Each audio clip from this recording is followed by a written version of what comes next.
বিশেষ চাহিদা সম্পন্ন বাচ্চাদেরকে নিয়ে কাজ করার জন্য থেরাপিউটিক বেসড যে প্রি স্কুলিং আছে, এখানে আমরা প্রত্যেকটা বিশেষ চাহিদা সম্পন্ন বাচ্চার ধরন বুঝে, তাদের যোগ্যতা বুঝে, তাদের সমস্যা বুঝে, তাদের বিশেষ চাহিদা বুঝে সেই অনুযায়ী আমরা কাজ করে থাকি।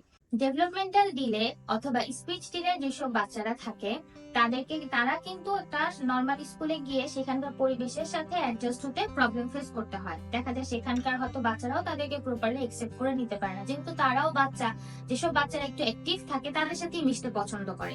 এতে হয় কি, ডেভেলপমেন্টাল ডিলে বাচ্চাগুলা কিন্তু আরো পিছিয়ে যেতে থাকে।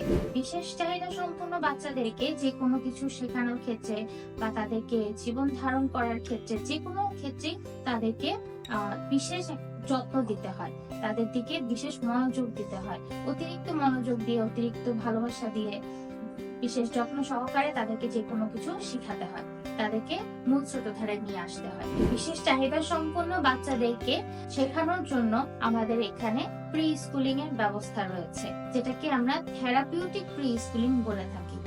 থেরাপিউটিক প্রি স্কুলিং আর যে কোনো নর্মাল প্রি স্কুলিং এর মধ্যে কিছু মৌলিক পার্থক্য থেকে থাকে।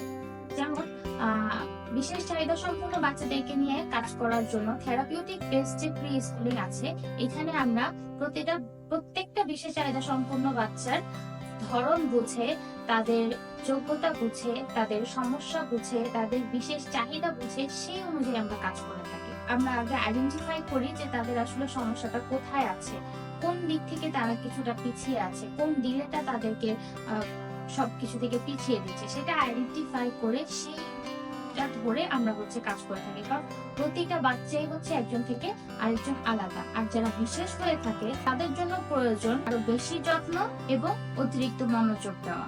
এই উদ্দেশ্য নিয়েই আমাদের থেরাপিউটিক বেসড প্রি স্কুলিংটা হয়ে থাকে। একটা নর্মাল প্রি স্কুলিং এ কিরকম হয়, বাচ্চারা সবাই একসাথে যায়, ওখানে খেলাধুলা করে, নিজেরা খেলাধুলা করে, পরিচিত হয়। সেখানে কিন্তু একজন বড় মানুষকে বা একজন টিচারকে গিয়ে কিন্তু বাচ্চাদের মধ্যে ইন্টারাকশন করিয়ে দিতে হয় না। তাদেরকে বলে দিতে হয় না, তুমি এটা করো, তুমি এই কাজটা এখন করো, এই খেলনাটা দিয়ে খেলো, এখানে বসো। তাদেরকে কিন্তু এগুলো ধরে ধরে বলে দিতে হয় না। তারা সেটা দেখতে দেখতে বা নিজেদের বুদ্ধিমত্তা দিয়ে বয়সের সাথে সাথে তারা জিনিসটা শিখে ফেলে, তারা সেটা বুঝে ফেলে। বাট যখন একটা বিশেষ চাহিদা সম্পূর্ণ বাচ্চার বিষয় আসে, তখন কিন্তু তাদেরকে সবকিছু হাতে ধরে দেখায় দিতে হয়, বলে দিতে হয়, তাদেরকে শিখায় দিতে হয়। আর এই দেখায় দেওয়াটা একজন যিনি স্পেশাল এডুকেটর থাকেন তিনি যেভাবে করতে পারে, একজন নর্মাল স্কুলের টিচার আসলে সেভাবে করে উঠতে পারে না। এই জন্যই আমাদের থেরাপিউটিক বেসড প্রি স্কুলটা অন্যান্য প্রি স্কুল থেকে কিছুটা আলাদা হয়ে থাকে। আমরা আগে বাচ্চার ধরনটা বুঝি, বাচ্চাকে কিভাবে শেখালে সে শিখতে পারবে, বাচ্চার কোন দিক থেকে তার চাহিদাটা রয়েছে, সেই চাহিদা অনুযায়ী আমরা তাকে সেবাটা প্রদান করে থাকি। একটা বাচ্চা হয়তো সবকিছু বুঝতে পারতেছে, কমান্ড ফলো করতে পারতেছে, বাট কি সে আসলে জানে না যে বাকি বাচ্চাদের সাথে কিভাবে মিশতে হয়, বা স্কুলে আসলে স্কুলের পরিবেশটার সাথে কিভাবে নিজেকে খাপ খাওয়াতে হয়। এই যে জিনিসটা সে বুঝতে পারতেছে না, অথচ দেখা যাচ্ছে তার বয়স হয়তো 4 থেকে 5 বছর হয়ে গিয়েছে, কিন্তু সেই দিক থেকে কিছুটা পেছানো রয়েছে। আমরা এই ধরনটা বুঝে বাচ্চাকে সাহায্য করি, কিভাবে সে আমাদের সাথে মিশতে পারবে, বাকি বাচ্চাদের সাথে মিশতে পারবে, তার সোশ্যালাইজেশনটা বিল্ড আপ করতে পারবে।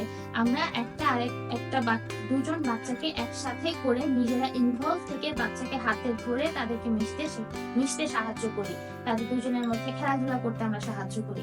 এভাবে তাদের সোশ্যালাইজেশনটা একটু একটু করে বিল্ড আপ হয়। অন্যান্য যেসব ডেভেলপমেন্ট থাকে, যেমন কেউ বুদ্ধিমত্তার দিক থেকে পেছানো থাকে, কেউ দেখা যায় যে মনোযোগের দিক থেকে পেছানো থাকে, কেউ হয়তো ভুলে যায়, এই ধরনের যে সমস্যাগুলো থাকে, আমরা এই সমস্যাগুলো কোন বাচ্চার মধ্যে কি ধরনের বা কোন লেভেলে আছে সেটা আইডেন্টিফাই করে তাকে সেইভাবে করে তার মতো করে যে সেবাটা তাকে দিলে তার জন্য সেটা অ্যাপ্রোপ্রিয়েট হবে, সে অনুযায়ী তাকে আমরা সেটা দিয়ে থাকি। অনেক বাচ্চা দেখা যায় অনেক বাচ্চা সেন্সরি ইস্যুস থাকে, তো স্কুলেও কিন্তু আমরা থেরাপিউটিক বেসড এই সেন্সরি ইস্যুস রিমুভের জন্য কাজ করে থাকি। যেমন তাদেরকে দিয়ে তাদের কিভাবে নিজেদের হাত ধুতে হয়, বা যে কোনো একটা ময়লা জিনিস কিভাবে পরিষ্কার করতে হয়, সাবান ফেনা দিয়ে জিনিসটা ধুতে হয়, তারপর পানি দিয়ে পরিষ্কার করতে হয়। এইগুলো জিনিসে অনেক বাচ্চারই সেন্সরি ইস্যুস থাকে। আমরা এই কাজগুলোর মাধ্যমে তাদেরকে এই সেন্সরি ইস্যুস গুলো রিমুভ করতে সাহায্য করি। যখন স্কুলে একটা বাচ্চা বা দুইজন বাচ্চা এট এ টাইম একই কাজ করতে থাকে, তখন কিন্তু অন্যান্য বাচ্চারাও তাদেরটা দেখে দেখে শিখতে পারে। ডেভেলপমেন্টাল ডিলে অথবা স্পিচ ডিলে যেসব বাচ্চারা থাকে তারা কিন্তু একটা নর্মাল স্কুলে গিয়ে সেখানকার পরিবেশের সাথে অ্যাডজাস্ট হতে প্রবলেম ফেস করতে হয়। দেখা যায় সেখানকার হয়তো বাচ্চারাও তাদেরকে প্রপারলি অ্যাকসেপ্ট করে নিতে পারে না, যেহেতু তারাও বাচ্চা। যেসব বাচ্চারা একটু অ্যাক্টিভ থাকে তাদের সাথেই মিশতে পছন্দ করে। এতে হয় কি, ডেভেলপমেন্টাল ডিলে বাচ্চাগুলা কিন্তু আরো পিছিয়ে যেতে থাকে। বাট যখন একটা থেরাপিউটিক বেস প্রি স্কুলিং এ বাচ্চাটা আছে, সেখানে কিন্তু তারই মতো আরো কিছু বাচ্চা থাকতেছে, আর সেখানকার টিচাররা জানতেছে যে তাকে কিভাবে ট্রিট করা উচিত। তার ডিলে রয়েছে, তার এই ডিলে ধরে তার সাথে কাজ করতে হবে। সে একজন বিশেষ চাহিদা সম্পন্ন বাচ্চা, আমাকে তাকে বিশেষ সেবাটা দিতে হবে, স্পেশাল কেয়ারটা দিতে হবে, তার স্পেশাল নিডটা আমাকে তাকে দিতে হবে। এটা যখন টিচাররা জানে, তাকে কিন্তু সেই হিসাবেই তাকে ট্রিট করা হয়, সেই বাচ্চাটাকে সেভাবেই সেবা প্রদান করা হয়ে থাকে, যেটা একটা নর্মাল প্রি স্কুলে হয় না।